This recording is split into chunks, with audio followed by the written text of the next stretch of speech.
All right, everybody that's on the live, Facebook and YouTube, if you can hear, let us know. Hopefully we can get this right from the beginning this time. All right, everybody that's on the live, Facebook.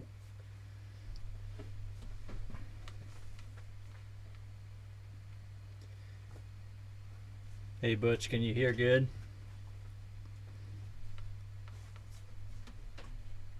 Anybody on YouTube, if you can hear, let us know. We'll give it a few minutes for people to get on, and then we'll get going. Thanks, Sheena.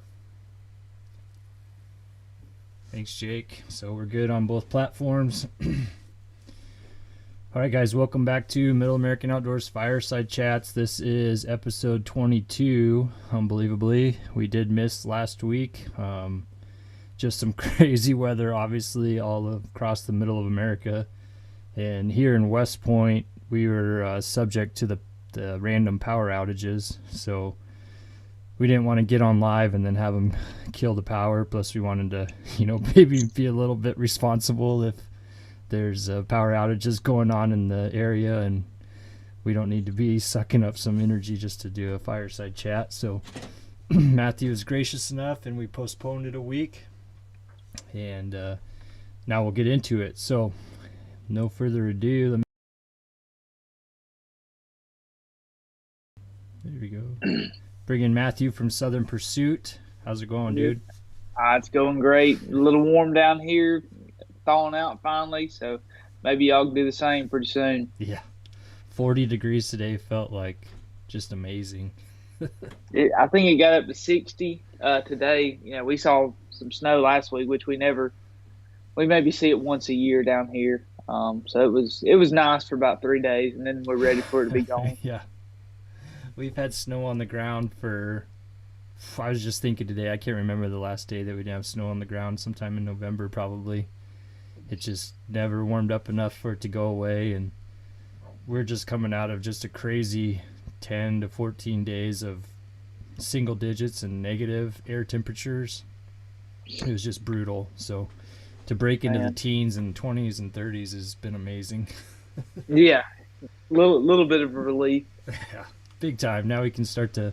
We still can't get out and do nothing. I tried to get out yesterday to put some mineral out on a new property, and a lot of the time, it's so wide open in there, it just drifted so bad. Pulling a sled behind me and had knee deep or mid thigh some points. Had the short hairs out there, and they kept disappearing in the snow. Man, that's rough. Yeah. Had to dig out about 18 inches deep of snow to put the mineral down on the ground. Just to get it out there. Yeah. Yeah, Jake's bragging. I saw that it's been pretty warm out in Atwood. They're up in the 60s, getting ready to go shed hunting and enjoy the weather.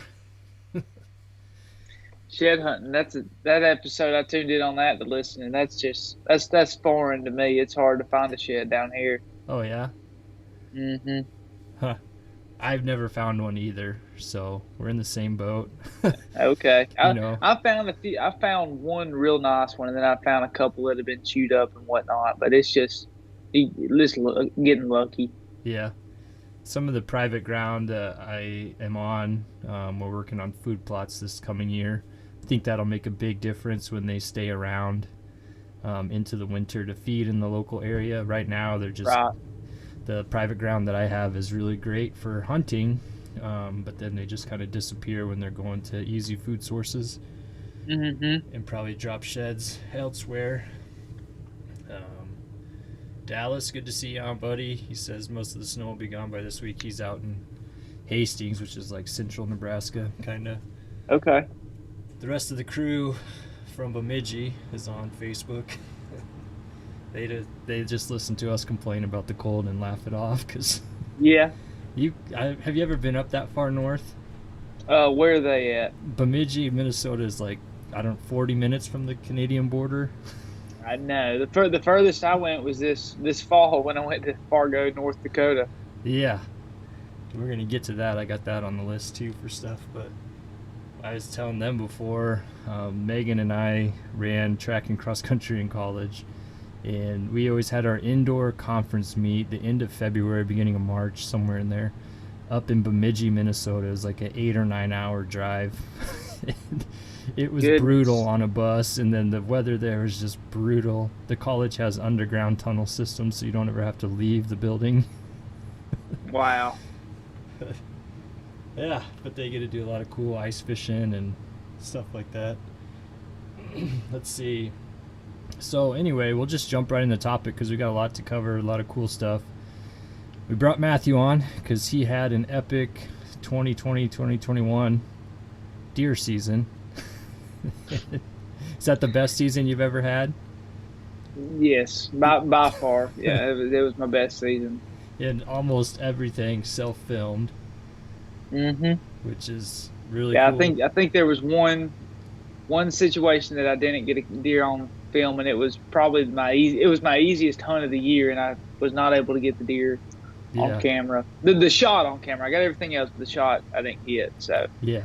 that's just, it works out that way sometimes. Awesome, Dalton. Good to see you, buddy. Another Nebraska archer guy. I know Dalton's out loving the cold because apparently he's a pretty avid ice fisher. But I honestly don't have any hunting, fishing hobbies outside of deer hunting. I feel like I'm 99% deer hunting all year long. That's about all I think about and do. You can focus on it and not be spread too thin. I get caught up fishing and turkey hunting. Yeah. I actually fished a tournament Sunday, and it was like 22 to fish, and I'm like, I should be deer hunting, which deer season's out. And the whole time I was going, I said, I'm a deer hunter. I'm not I'm not a cold weather fisherman. Yeah. I know Jake's about the same as me. Pretty much 99% deer hunting. Everything we do all year long is deer hunting and prepping for deer hunting. Ben does a lot more. He's really into bow fishing, and they do a lot of turkey hunting too. But he gets to do it in his yard, so it's not as demanding on time-wise and everything else. But we'll jump into your season. I got a couple questions to ask before we get into Matthew actually prepared a video, so he's got some highlight clips of some of the hunts they're going to go over. First of all, why don't you tell them kind of where you're at and what Southern Pursuit's about, Matthew? So I am right now I'm located in North Alabama. I'll be in North Central Alabama here in about 2 months. Going to be getting married. But so what we do here at Southern Pursuit is we self-film, and we want to tell a story of our hunts. I grew up hunting with my dad and enjoyed it, and seeing all these people film, and there was really no Southern content being made. And I'd piddled around and made a page when I was younger, but didn't have the ambitions or really the capability at the time to have a camera, edit, and whatnot. So go back about 4 years from now, I was in college, kind of fiddling around with what I wanted to do. I ended up getting a hold of the camera, bought a computer editing software, and just dove right in. And so from there, you can see on our channel how we've progressed and how editing and everything has changed. So what I want to do is be able to tell you what a lot of people don't go out and see. A lot of people don't get out and go hunting. And one of my highlights is being able to share these videos with my grandparents who can't go out in the woods anymore and whatnot, so they get to see me enjoy it and the passion that I have for the outdoors. So that's really what Southern Pursuit is about, just telling a story, sharing memories, and just enjoying being outside and chasing wildlife. Yeah, spot on, man. I think for anybody that wonders how we got connected and missed some earlier podcasts, Matthew is actually selling a camera bag, and I just happened to connect with him to buy the bag, and then we started talking about our different channels, and I remember I checked out one of your first videos, and I think you did a seminar on your video on putting on makeup in the tree. Yeah, putting on my face paint. I was like, all right, this guy's all right. He's pretty funny. He's laid back. Makeup tutorial. Yeah. If you guys haven't seen it, you have to check it out. I think it was like your early season doe. Yeah, that was my Georgia public land doe, the first deer of the year. Yeah. Got everything kicked off. So I guess I may have to do that again next year on the first deer. It is pretty funny. You even built it into your little teaser trailer at the beginning of your videos, I saw. Yeah. The face paint thing, that wears away as the season goes. But it's fun early bow season. Yeah. Jake and I were trying to have our very young daughters do our face paint to see if it would bring any luck. Yeah, But face paint, not makeup. yeah, yeah, actually, you got it. That's good. Yeah, one of the followers, Amber, just commented it's called face paint, not makeup. So it's Well, you see, all the women do their makeup Yeah. store. I figured we could have our own category. If you haven't seen the video, you got to go watch the clip because then you'll get it. It was QVC, baby.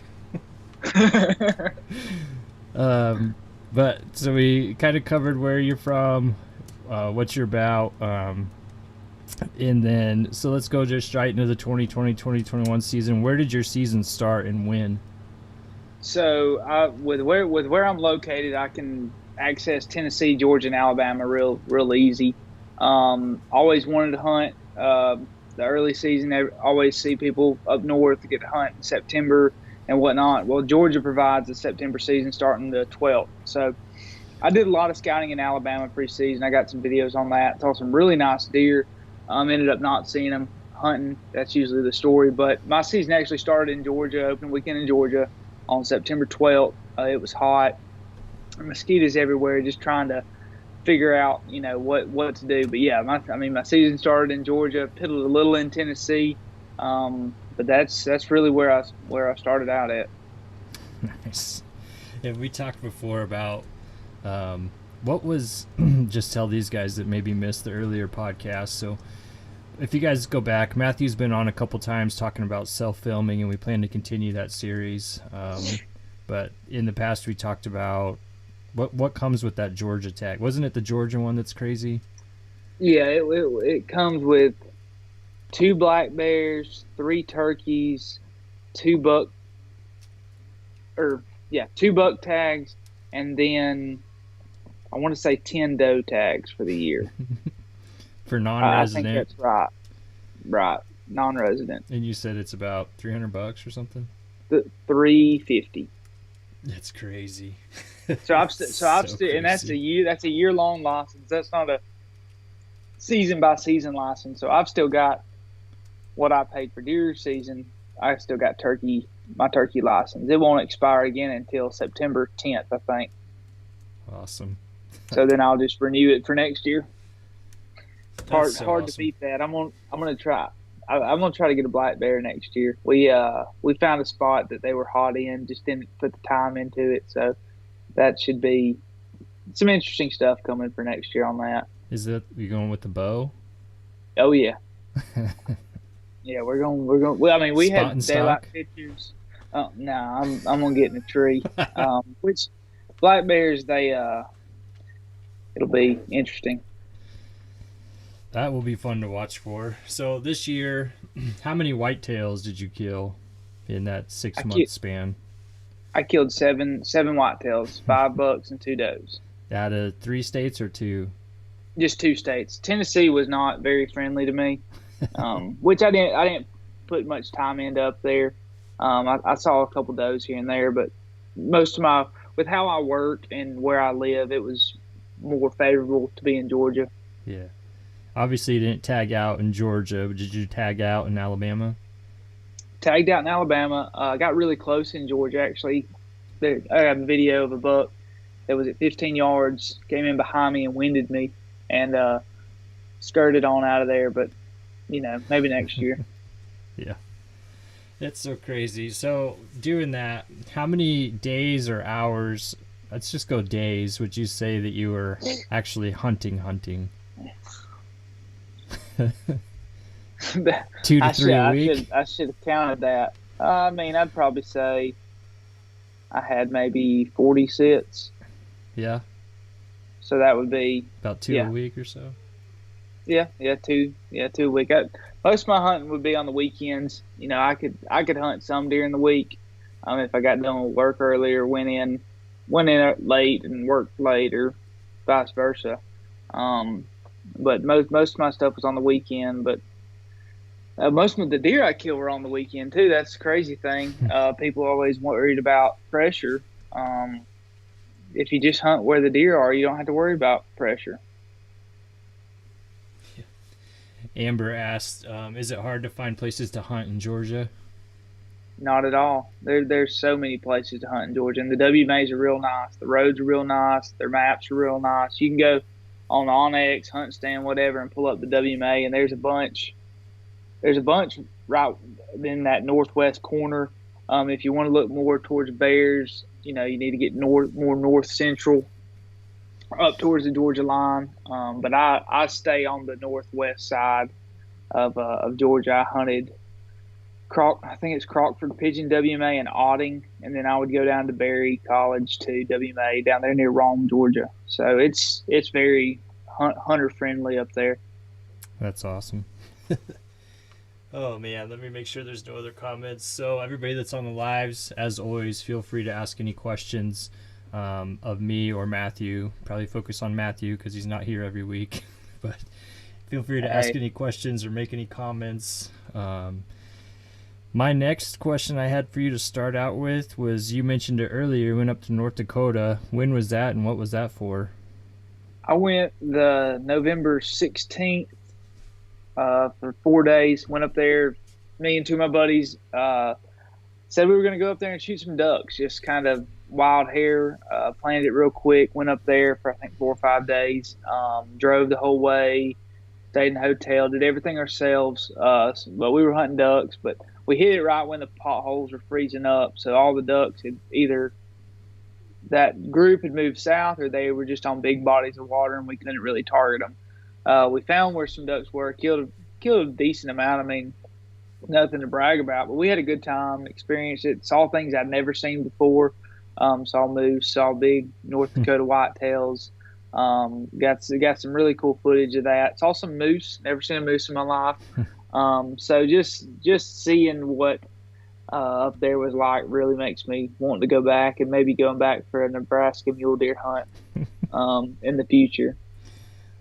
Amber might know how to help you out there. She's in prime mule deer country. Okay. But let's see. Is there a reason you chose North Dakota to go do that, or? We had some buddies who went up there in early October that just slayed the ducks, and we said, well, if they can do it, we can do it. We just went a little bit too late. Like I said, all the potholes where they killed ducks were froze. We couldn't really find many birds in the fields, and then they were only in the big water. And the places we did find them, we couldn't get permission. So I gotcha. Did you use any of those like Flyway Report apps? Have you seen those? A little bit.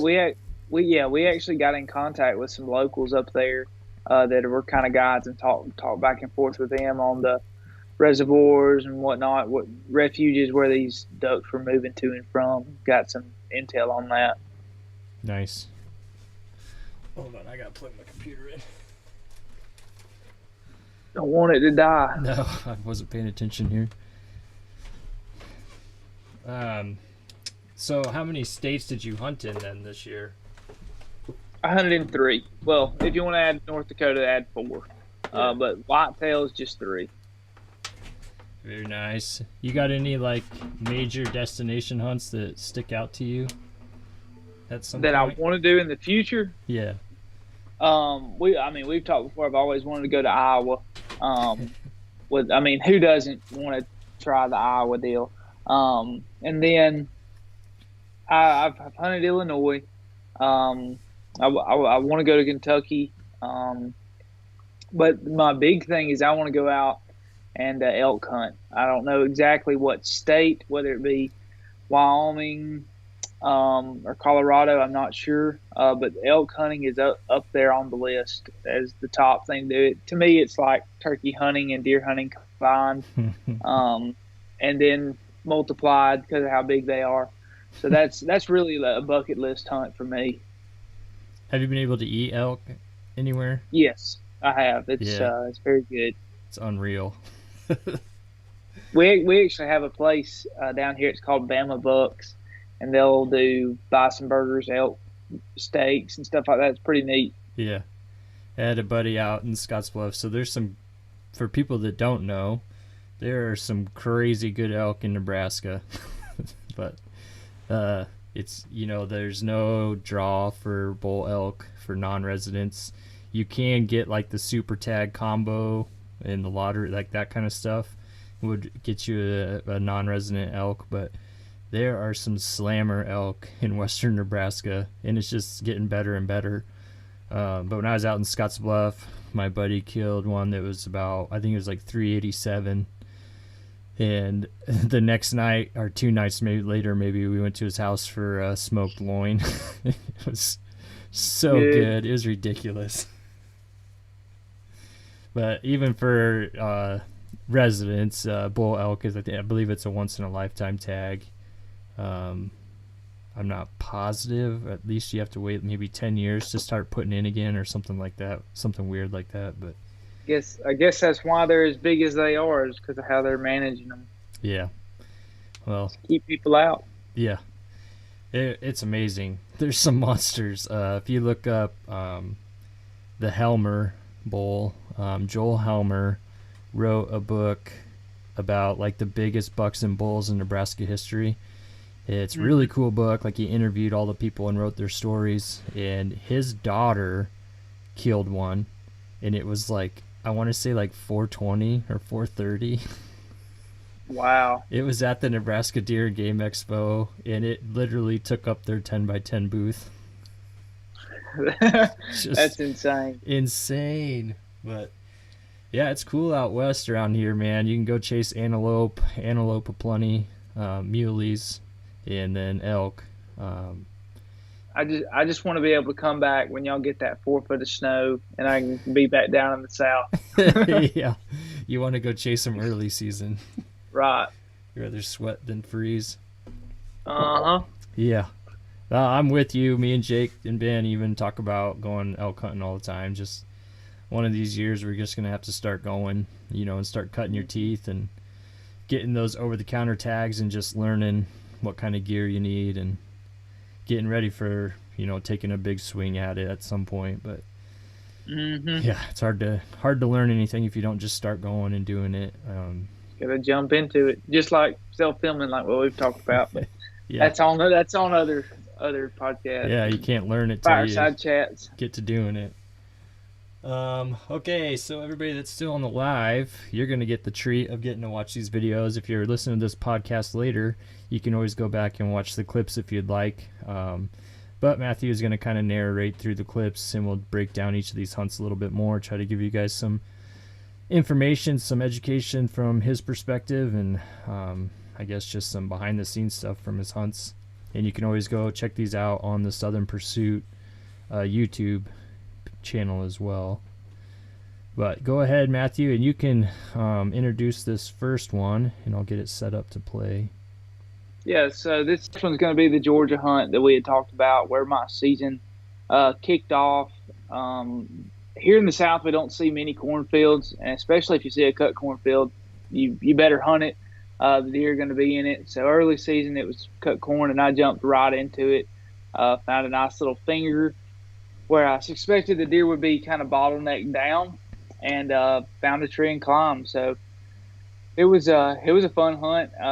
They actually just got done picking the cornfield, and what made this deer, which you'll see come to me, is a bobcat, like a skid steer that they used for maintenance on one of the equipment. The guy started it up and pushed some deer my way. So it's pretty neat. But right here you can see I'm walking through this cornfield. It's neat, cool, creek bed and whatnot. Yeah, I think you're on delay. So you just shot the doe there. Okay, yeah, I am on delay. It's weird how you can't see my screen, huh? So you shot the deer. I can see just a little bit. And you made. I remember we were talking about this because that was your furthest shot on a deer ever. How far was that shot? Well, that one was at 40. I actually shot one in Illinois 3 years ago that was at 62. Oh, wow. Or no, 52. My bad. And that I won't do that again because she whirled and it ended up being a bad shot. Where are we now in the video? I just paused it after the doe. Did you just paused it? Yep. Okay, yeah. But yeah, when she was kind of quartering more towards me than what I expected, and made the shot. I mean, you can you can hear how far it is just from the arrow and from the release of the arrow to the impact. Um, Made the shot, and I looked back at the footage. I was like, shoulder shot. This is gonna be a long night. Um, so I'm, just taking my time, get down, and I go and I look at my arrow, and I'm like, my arrow's not where she was. Well, I see blood. Well, I just turn, and she's laying 20 yards from me in the field. So it ended up being a direct heart shot. She died right there in the field. So it was really, really a surprise for me, but just shows you, sometimes you can hit them in the shoulder and get through there. It's not ideal, but I'd say I got a little bit lucky on that, but it worked. I had some people cracking on me about my arrow setup, said I should have been shooting a heavy arrow setup, and I was like, well, the deer's dead, isn't it? Yeah. So it's it's just one of those things. Down in sight, didn't have to get a tracking dog, nothing like that. Took it home, so go on home. Nope, didn't have a long drag or nothing. Yeah. Yeah, I thought it was crazy the deer didn't even react to your string. It just stood there, and I guess that's from not much pressure, but ended up. I think it was like 2 weeks later. I sent a buddy, or I went in there on another side of the cornfield. I have a video of it. Had like 4 does come in. I didn't shoot any of them because I had little ones with them, and then ran into some guys that were actually hunting where I shot that doe, and they had like 4 guys lined up on that creek. So that just shows you, like, if a cornfield's cut, you better get in there and hunt, or somebody else is going to be hunting it. And I was able to get in there before them and actually harvest a deer. Yeah. All right. Whoops, I didn't kick over to see you, but so next one you've got on here, October, Georgia, public land. Do you want me just to play it and you talk through it, or because you can't see where we're at? It doesn't matter. I mean, I can see it, but it's delayed like by a few seconds. Yeah. But I'll just do a rundown real quick so that we know kind of what's going on where I am. This was a typical bed to feed pattern hunt here that I'd found. A bedding area that filtered into a white oak kind of grove and then led to another cornfield. This was my first time going in here to hunt. I'd scouted it previously. Went in there, acorns were dropping like crazy. Found a tree, climbed it, and I set for the evening. So you can play the clip and see, they can see it.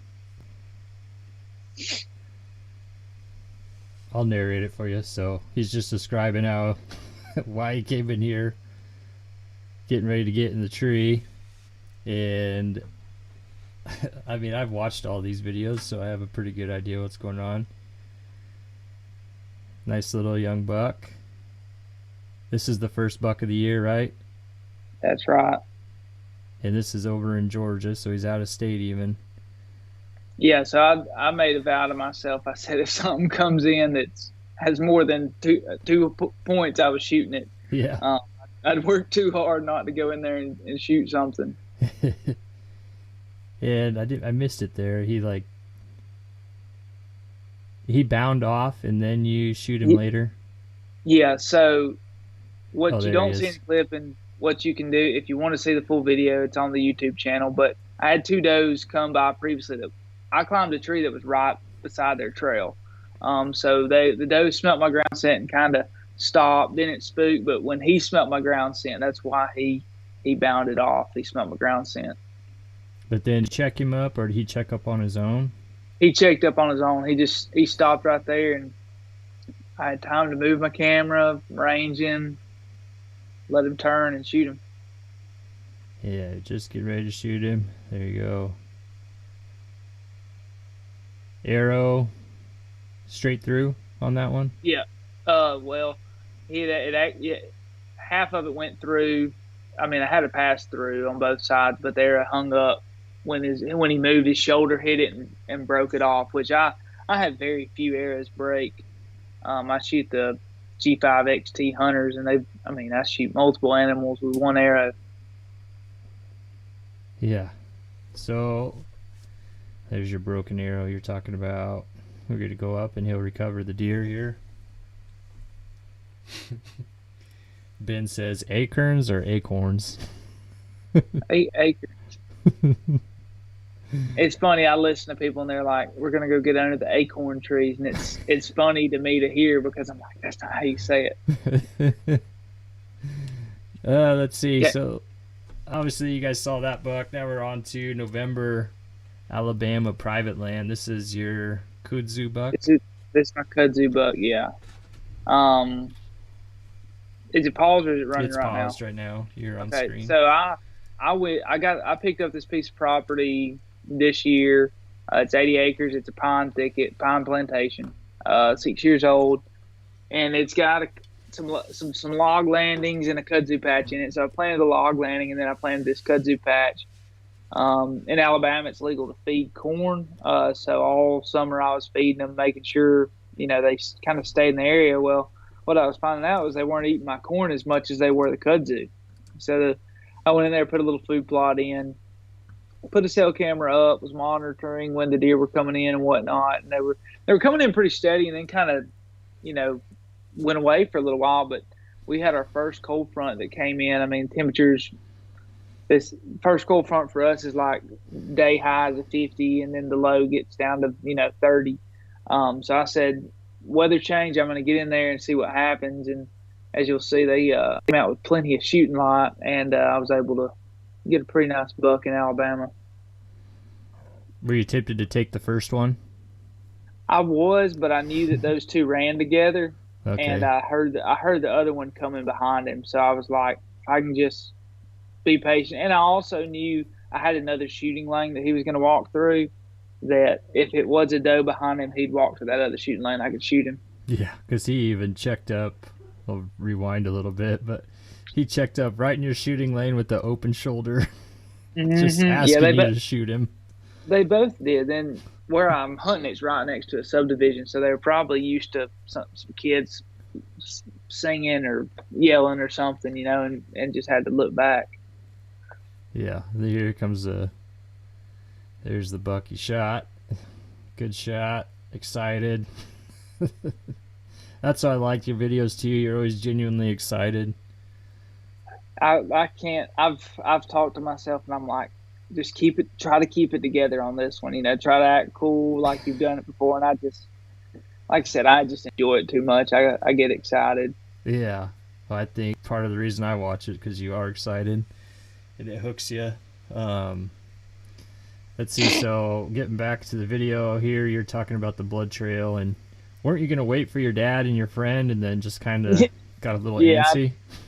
I called Eddie. I said, bring the 4-wheeler. I said, I'm gonna try to sit here, and usually I'm pretty good about waiting if a deer needs to be, left. But I walked down there and I looked at the air, and I knew the deer was dead. I knew it was a heart shot, and then the blood trail was just unreal. So I just went ahead. I couldn't help myself. There it is. Perfect shot. Perfect shot. How far did he go? Probably 50 yards. Yeah. He went a little further, 50, 60 yards. He went a little further than what I thought, because the last two deer I'd shot, ran 20 yards and fell over. Yeah. So. But he's kind of running downhill. It looked like maybe. He hit a little SMZ, like a little creek bank, and was running down it. He was having to bound a good bit to get over some of this stuff. So I'd be walking, and the blood trail would be, at my shoulder almost, up on the kudzu leaves. One of the gals is giving Ben a hard time about shooting songbirds again. I was about to ask, do I need to come shoot some? There's a story from back that Ben still hasn't actually shared this whole story, but his mom kind of ratted on him a little bit. Let's see. So next one you've got December Alabama private. Yeah, this is gonna be with a buddy. With my buddy. His name's Brandon Matthews. You'll see him sometimes on some videos and on some page posts. He was my college roommate. Kind of helped the whole thing and move forward with it. But we went down to some of his land, and really just to kind of let the loose ends drag, enjoy being together, enjoy the outdoors, no pressure or anything like that. So we packed up, got down there, and ended up shooting a couple does and just having a good time together. One of those hunts you'll always remember with your buddies.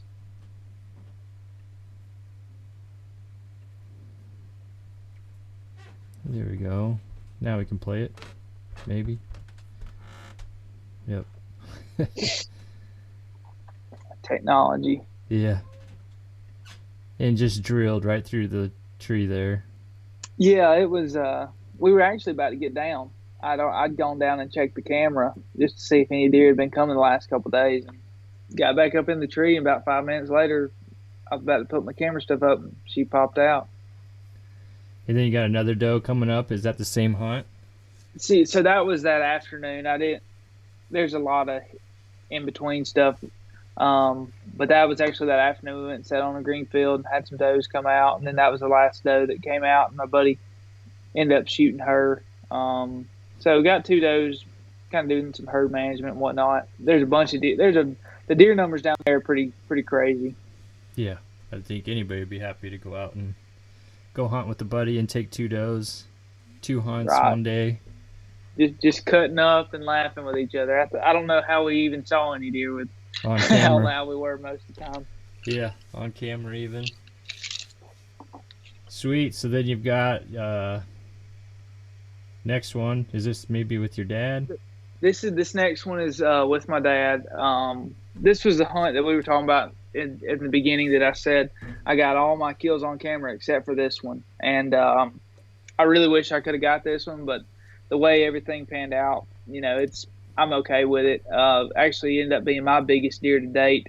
Got in the shooting house with Dad. The plan was I planned this whole weekend around my dad shooting a deer. I wanted my dad to shoot a buck, wanted him to kill a buck, and that was the plan. I was just going to film. I didn't even want to take my gun, but down here we have a lot of wild hogs, so I brought my gun to shoot some hogs if we had the opportunity. But it ended up a couple deer came on his side of the shooting house, and some does came on my side. Some pigs ran them off. The does came back, and then a buck comes out on my side of the shooting house. Well, he couldn't get his gun out, and where I was having to film him out of, that's the hole I had to shoot him out of with my gun. So I had to move my camera around and end up getting to shoot him and whatnot. But it was a good hunt. One with your dad that you won't forget. Yeah, you couldn't kick the camera over to Dad. No. What had happened is I was looking at those does, and it was like a plexiglass window. And I kind of stuck my head out a little bit, and those does got spooked. And you'll see the buck. He throws his head up. Now I don't know if it's in this. I don't think it's in this video, but it's in the full clip.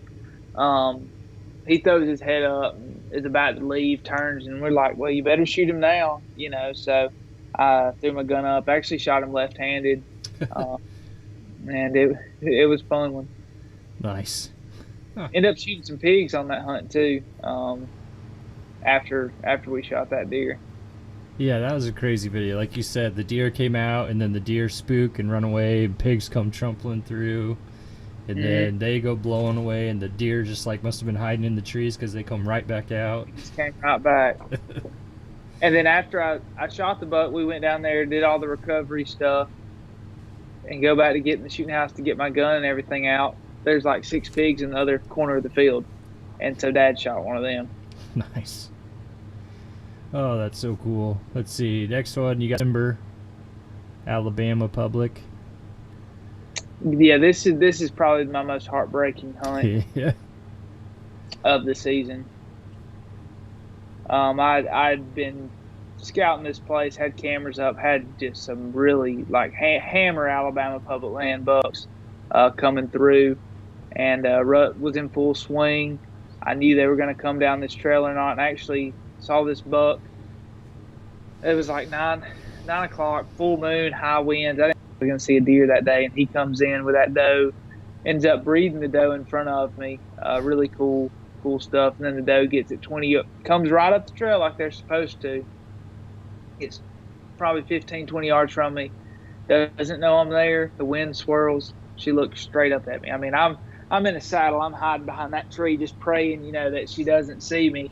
And she looked up there, did the head bob, and never blew or anything, just kind of whirled around and left. And then he went right with her. And he had a foot. It's pretty neat. But that same day, he made a big loop and came back to another camera I had and was standing there at 11:30 in broad daylight. Yeah. But Yeah. then I got a couple more pictures of him, but then he disappeared.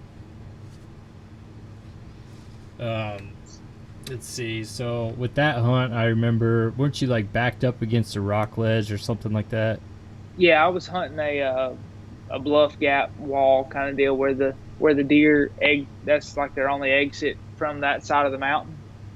So that's how I was narrowing down where they were going. And the week before I hunted it down closer to where that buck. I'd climbed 20 yards from where that buck was standing the previous week, and had a smaller 8 point walk the other side of the bluff gap and go it. So I was like, well, I'm just going to split the difference, get a little closer in case they come from that direction. Well, that bit me in the rear end, big time. Yeah, that's unfortunate. You guys have to watch that video back and look at his right front paw, hoof, whatever you want to call it. You can see him limping. Yeah. And in the trail camera pictures, you can see it's swollen up. It's just like a big old, I don't know, just a rolled up sock, basically. Yeah. He's got other stuff on his mind for sure. Yeah, it didn't stop him. Yeah. All right. If anybody on there's got any questions, let us know. Folks on YouTube and Facebook got maybe one more hunt here or two more. Got two more. Yeah. Yeah. I've got my tag out buck in Alabama, and then my bonus buck in Alabama. Buck. I'll explain what a bonus buck is to people. Perfect. That's not my terminology. That's the state of Alabama. Yeah. So tell us about this January tag out buck. So, January buck, I was really, this is on private land. I was really trying not to hunt. I'm not trying to be arrogant or anything, but I was trying not to hunt this property because I was afraid I would tag out on this deer. He was coming very often, and I knew I'd shoot him if I saw him, but I wanted to kill the buck that y'all had seen in the previous video. There was a couple nice bucks there I really wanted to spend my time. Well, they just, after the rut, they found a hole, and they're still hiding in it today. They haven't come out. But I decided I was going to go out there. I actually had a cell camera out there, was feeding them, had a doze, and then I had this one buck that was broke up. He was coming through there. Well, then the morning I decided to go hunt, the morning I killed, I'm getting myself backwards. The morning I decided that I was going to go hunt, I got a picture that morning of a buck that I'd never seen, just a big old 8-point, no brow tine, just big old joker. And I said, well, I'm going to go and hunt him because if it's this winter feed pattern, he's going to come back and feed on the corn this afternoon. So I went in there, ended up being super foggy. I could only see like 50 yards, and does came in. I was watching them. They got finicky, left. And then I was just glassing the ridge line and saw horns coming, and here he came, and I shot him on the corn pile. I let him stay for a while because first I was going to let him walk. Then I called my buddy that you saw in the video earlier, and I was like, hey, this deer's standing here. Should I shoot him? And he said, shit, I just needed somebody to convince me I was going to shoot him anyways. But it was a neat hunt. Needless saying, to have it all on video was fun. But y'all can see in the video how foggy it is. Yeah, it looks super dark when you shot him. The next day I was out there, and it was like, I think I shot him at like 5:18. And 5:18 the next day, it was just broad daylight because of all the fog. Yeah. Like I was double checking legal shooting time and whatnot. What kind of scope do you have on your rifle? I have a Leupold V3i or something like that. Well, whatever their series is called.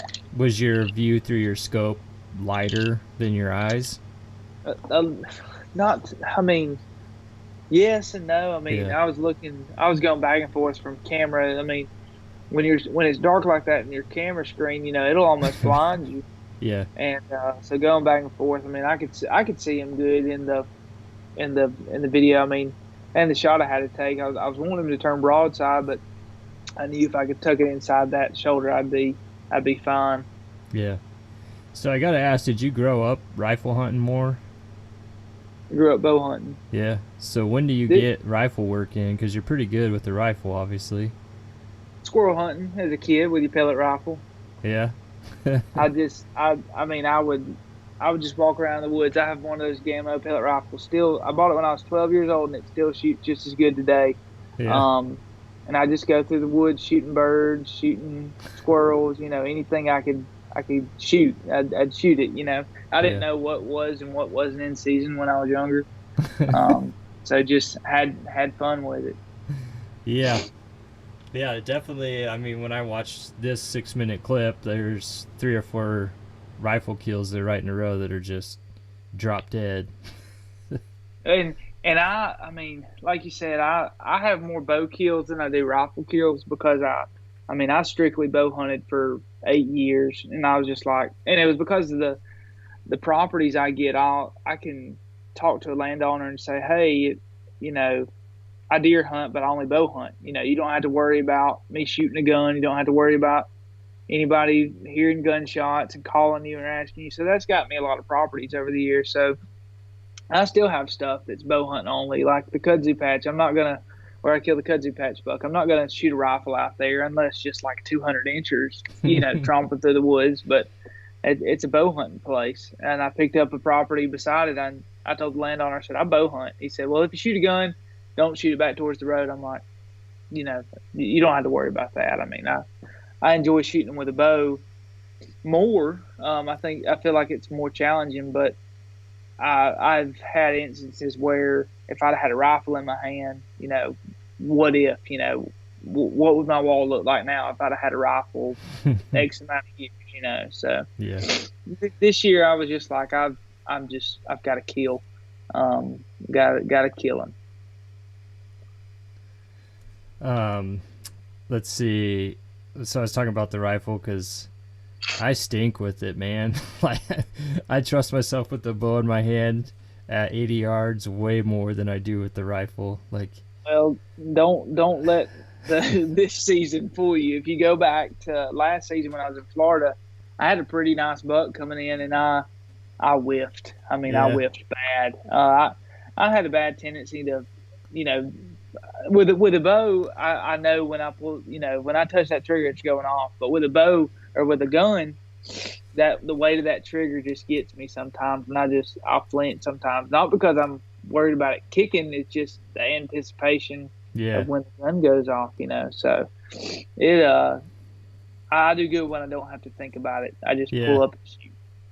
I think I like talking with Ben uncovered my problem is draw the bow back and I'm always like a little low and left, and then it Mm-hmm. just kind of the pin rises up and eases, and I'm really good at settling there and holding and Mm-hmm. then pulling through. And then so I do the same with the rifle, I realized, except as it's coming up and into place, I just pull it off. You know, Yeah. there's no like, okay, remember to settle here and breathe Yeah. Just before you let it squeeze sit. this off. So I'm sure I shoot high and right on everything. Mm-hmm. Which Even the, go ahead. my gunshots were not very far this year. They were all within 80 yards. Yeah. Well, Even except for grit. the mule deer I shot with the muzzle loader was, I haven't edited those videos yet, but you guys will see it's high and right. Um, it's high because he was at 70, and I wasn't even thinking about trajectory on a 295 grain arrow tip, power belt arrow tip. You know, like it's gonna be a little high at 70, but still, yeah, a little high and right because about the same thing. Although I know I was holding way better on that deer, and you guys will see on the video, like I was holding on him for a few minutes, trying to decide when my opportunity was going to be to pull the trigger. Let's see. Otherwise, Jeremiah hopped on. you got. Yeah, I'm trying to keep up with some comments. Yeah, Jeremiah, we haven't seen you on here. Good to see you, dude. Glad you could get on. Ben and Sheena are talking about some of Ben's upcoming hunts. Be some cool stuff with Veterans Creed Outdoors. Ben's got going on. They're going on some pig hunts and some gator gar hunts and some different things this spring. And then obviously he'll be pushing turkey. He'll be hunting turkeys hard. I don't know if, Jake's on there. I don't know if Jake has any big hunting plans. He'll probably, I would say, be shed hunting and shooting his bow more than Yep, anything. And yep.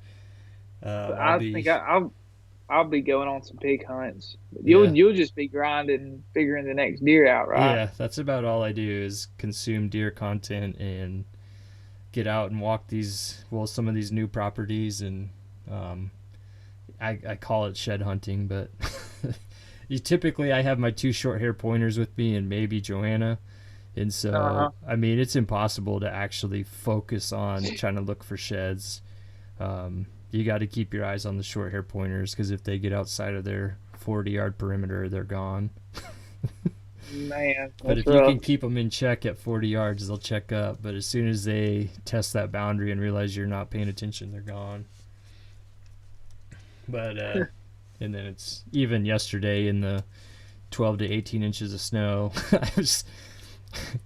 I was trying to track these dogs with their fresh snow prints, and it was like tracking two drunk high people or something because they're just going in circles and Going zigzagging back everywhere. and forth, and I can't even keep up with which track was going where, and I keep getting turned around, and like it was ridiculous trying to follow their tracks in the snow. That's great. I mean, and even to find a shed, it would have to be a true giant if it's sticking up out of the snow that deep, or unless it's frozen on the top and just sitting there. Yeah. No, it was. I mean, the other property, like the public ground, wasn't so bad. This new property just has like almost 140 acres that used to be planted field and isn't planted anymore. So it's just wide open, and Hmm. snow's just piling up in there with the blowing snow. Let's see. All right, let's get on. We got one more. This is your bonus buck. Yep, yep. So just to put bonus buck into context with y'all, I shot 3 bucks this year, which is a limit for Alabama, and then on certain WMAs in Alabama, they give you a bonus buck hunt, which it's not just for people who've tagged out. Anybody can hunt on that day, but that buck does not go towards your yearly limit. So say you've killed 1 buck, you go out there and you kill that buck. On paper, it still says you killed 1 buck, and you can still kill your other two wherever. But for people that are tagged out, you have to be on the certain public land WMA on that one day. So I had one day to hunt. It was a Saturday for that certain WMA. I'd never been to it before. I had a buddy of mine kind of tell me a general area to go. So I pulled up my topo map and kind of figured out some kind of an area I wanted to go to. Late season food sources in the south are water oaks. They'll drop. I mean, they'll drop until late January, early February, and that's what I ended up finding. And when I found that, I also found a concentrated buck sign on a little ridge where they had done a timber harvest probably, I don't know, 4 years ago, and it had a high stem count, which let those deer feel protected. Climbed up a tree, had some does come in behind me and bust me. I wasn't paying attention. I was just swinging around. In the YouTube video, you can actually hear them bounding off, and you can see me just not paying attention. I was just just thinking everything was going to come in front of me, which the buck ended up coming in front of me. Walked right. I mean, he was at 15 yards when I shot him. So it was a really cool deal. But I shot the deer at like 9 o'clock. I got to my truck with the deer and everything at 12:45. So it was a process getting them out, moving back and forth, and with rain pushing in, it was an interesting hunt, needless to say. So I was very, very proud of that hunt and enjoyed it. I got to ask, what were you snacking on? A honey bun. Is that your I go-to? Well, yeah, that's my go-to tree stand food. I mean, a honey bun is just great. It makes a lot of noise getting out of the package, but it's real quiet once you start eating it. Yeah. And what's the rules for orange for you guys? So just a hat. That's it?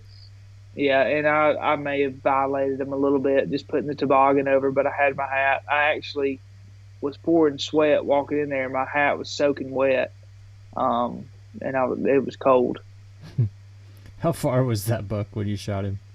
15 yards. I'd have shot him a lot sooner if I could have got my camera on him. There was a vine there that kept putting it out of focus, and Yeah.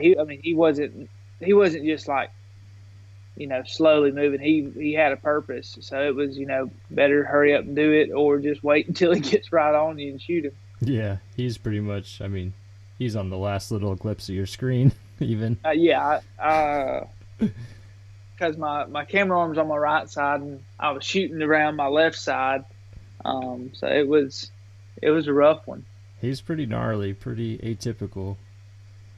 Yeah, which to be legal in Alabama, they had to have three on one side, and I was like, if I see a deer that's got three on one side, that's not just like tiny, I'll shoot him. But when I saw that like saber sword thing coming out of him, he actually had two little he had a kicker and a brow tine. I said, Yeah. I'm shooting him, regardless. Yeah, that's the kind of stuff that gets Jake excited too. The scenario of it, going to a WMA you've never been to on a boneless buck hunt, you don't get those opportunities very often. No. One day, never been there. Restrictions on what kind of buck you can take, or whatever you said, points wise. Yeah. And you got it done before, what time was it? 9:00 in the morning. And in the morning. So I watched the weather all weekend to go down there, and they like took the rain out of the forecast. So I left my tree stand umbrella, my rain suit. All I brought was just like a rain jacket in case, just something to wear. Get down there, and I look at the forecast, and it's like 9:00. The rain is coming, So I had planned to hunt all day. So I go to the local academy, look for a tree umbrella, nothing. Go to the Walmart, look for a tree umbrella, nothing. Go to Dick's Sporting Goods, nothing. I mean, nowhere, no rain pants, no nothing. So in the video, you'll see I toted in a regular umbrella, and I was just going to cut it up when I got up in the stand and Jimmy rig it just to where I could hunt, So it was I didn't have to use that. Once I shot the buck, I got down, it started raining, and it didn't stop until I left. That's crazy. Oh man, that was really cool being able to see the highlights of the clips. If you guys want to see the full hunts, like we said, head over to Southern Pursuit on the YouTube channel. Make sure you subscribe. Pretty exciting. You got over your 600 target for this year, right? I did, yeah. That's pretty sweet. Set goals and get past it. Yeah, I think it's well deserved. So yeah, head over, check out the full videos. To close out, Matthew, just boil it down to, you've been self-filming for a while. We'll talk more about that on other episodes and how challenging that is. But you've been doing it for a while. What would you say, and you've been hunting for your whole life, what was different this year? What did you do different in preparation, or was there anything different, or is it just, things came together, or did you do anything that you can identify like that was different and that seemed to have really paid off this year? A little bit of both on the things did just kind of click and come together. I mean, every year I'm on deer, but I find myself focusing on one deer and just hunting one area, just sitting there waiting on the deer to come to me instead of me going to the deer. So that's what I did on my public land deer. Is I went to where these deer were, where they wanted to be, where they were staging and living. And another thing for me was hunting weather changes. That was a big thing for me because the kudzu buck was killed on a cold front. The buck with my dad was killed on a cold front. And I mean drastic cold fronts, not just like, a 10-degree drop in temperature like a cold front. And then the bonus buck, he was killed, right out on a cold front moving in, before the actual cold front got there. So, big weather changes was my key. And then also going into places less, leaving places alone, going in to kill instead of going in just to hunt. You're going in, you see, hey, this is a high point where I think the most deer are going to be able to use this food plot. I'm going to go in there today. And that's how I capitalized on a lot of stuff. Just like the buck I tagged out on in the fog, I knew does were coming in there constantly, so I knew they were comfortable. It was just a matter of time of when the buck, they may have been skirting my camera, I don't know, but I went in there and he felt comfortable, came in, killed him. So everything has its kind of own tactics, but the pieces did fall together really good this year for me. Nothing. I mean, nothing special I did. It's not like I just waved a wand and killed some deer. I mean, you got to put in the hard work. And I mean, most hunters, and especially public land guys, people will go, "Man, you got lucky killing that deer." No, I didn't get lucky. I put in the time and the effort, and I did everything you wanted to do so I could kill this deer. And I see that a lot, that people don't want to put in the effort that it really takes to be that kind of hunter, to be that guy that's that they see. And I want to be that guy. I want to put in the work to where I can get one day to be that person that everybody's like, man, he knows how to kill some deer. Yeah. So that's kind of where I want to be with my tactics and how I hunt, just to be repetitive. Next year I may not kill a deer. That just may be one of those things. But I killed some deer this year. It may have been a fluke, but we'll see. Amen. I think we'll both preach, some of the best way to get experience, even without time in the woods, is watching channels like Southern Pursuit, like Middle American Outdoors, and some others that do a little bit more educating. They do a little bit more transparency, I would say, as far as, like these are videos of hunts without a kill to discuss what went wrong, or sometimes you do the right thing and the deer just gets lucky and whatever, but you can learn through those experiences. You don't have to get 40 days in the woods to get more experience.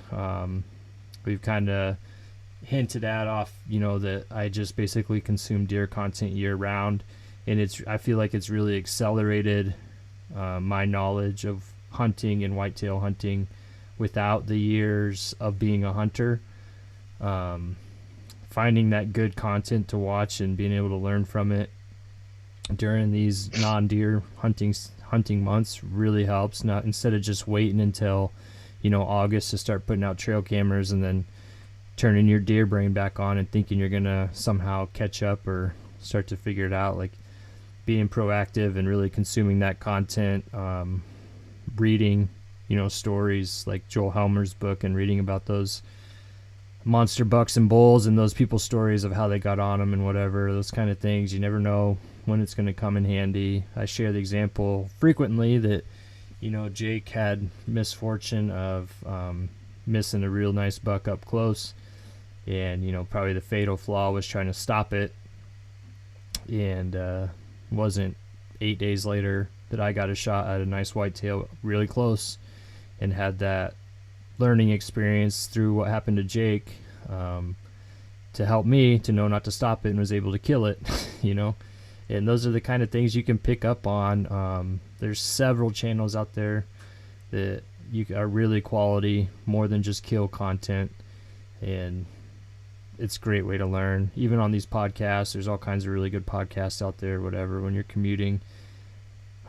Just diving in and feeding the addiction, and it's going to pay off big time. I really like what Matthew said about realizing, like, just because you have a Saturday morning to hunt doesn't mean you need to. If it's just not right, the wind's not right for that property, there's no barometric pressure drop, there's no temperature drop, the moon phase sucks, like any of these scales to odds predictions that you might use. If nothing's in your favor, just because you have Saturday morning, I think it behooves you more just to stay out, especially if it's a property well. Maybe you take that Saturday morning and go jump into some random public land and just see if you get blindly lucky, instead of burning up your private piece or whatever it is if it's not right.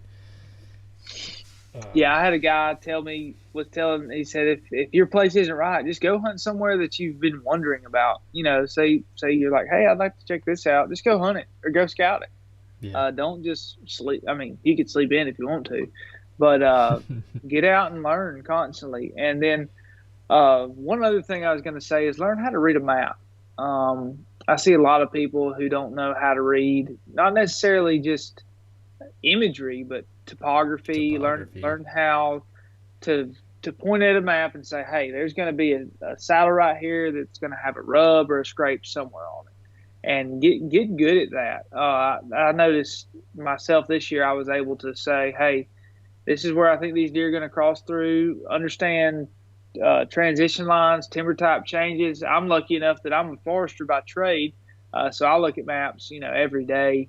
So I've got an eye for what a pine tree or what a hardwood looks like, or where a swamp transitions in. But consume that. I mean, if you're in the tree stand, look at your map and for the next place you want to hunt. Just constantly learn that. Never stop learning.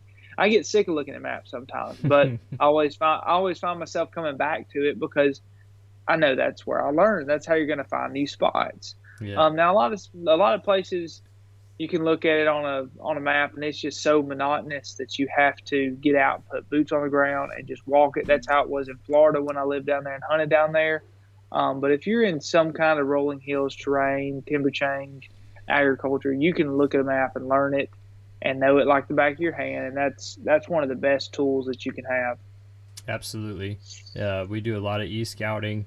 You still need to go eventually put your boots on the ground and verify what you're seeing. Things like Matthew's talking about with that one really nice Alabama buck where he's got that rock wall behind him. If you can see on the topo that there's a major ridge, major change there, that's something that's going to turn the deer's movement. They have to go around that. They can't go diagonal through that. They have to follow that ridge line. So that's going to give you a funnel or a point of movement that you can guess that that's where deer are going to move. Definitely, there's tons of great YouTube videos on reading topo and reading maps and, like Matthew was saying, reading hardwoods, different color variation, what you're looking for. Try to identify stuff that you're weak at and go find YouTube videos on it. I'm really weak on knowing what kind of trees or whatever. Like, I couldn't probably tell you what a acorn tree looks like, what an oak looks like anywhere. I was about to say that. Learn your basic trees. Yeah. Know how they function. Know when they drop acorns. Know how long the leaves stay on them. Stuff like that. Yeah. Like I can go out and find one when I see acorns up on it. Yep. But I couldn't look at the trunk of that tree and identify it as an oak or whatever, and definitely not what kind of oak. And if deer like that kind of oak, like that's a big weakness for me that would help me a lot. So I could identify that and spend some of the off season taking in content, and I would always try to take in various like variable content, different people's point of view on it.